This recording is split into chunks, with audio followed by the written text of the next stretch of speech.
வெற்றிமாறன் இயக்கத்தில் சிம்பு நடிப்பதாக இருந்த படம் கைவிடப்பட்டதாக சொல்லப்படுவது சினிமா வட்டாரத்தில் பெரிய பேச்சாக மாறியிருக்கு.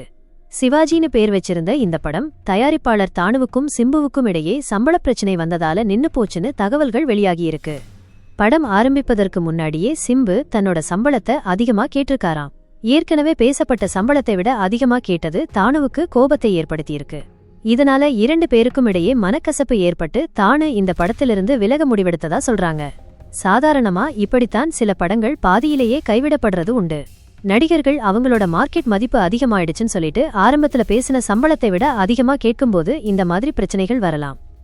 தானு இந்த படத்திலிருந்து விலகியதால இந்த படத்தை வேறொரு தயாரிப்பாளரோட சேர்ந்து முடிக்க சிம்பு முயற்சி செய்துட்டு வர்றதா சொல்றாங்க. ஏற்கனவே வேறு சில தயாரிப்பாளர்களிடமும் அவர் பேசிட்டு இருக்கிறாராம். வெற்றிமாறன் மாதிரி ஒரு பெரிய இயக்குனரோட சிம்பு சேர்றது ரசிகர்களிடையே பெரிய எதிர்பார்ப்பை ஏற்படுத்தியிருந்தது. ஆனால் இந்த திடீர் செய்தி ரசிகர்களுக்கு ஏமாற்றத்தை தான் கொடுத்திருக்கு.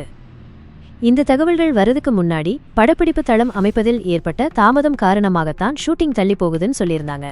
ஆனா இப்போ வெளிவந்திருக்கிற தகவல்கள் தான் உண்மையான காரணம்னு சொல்றாங்க.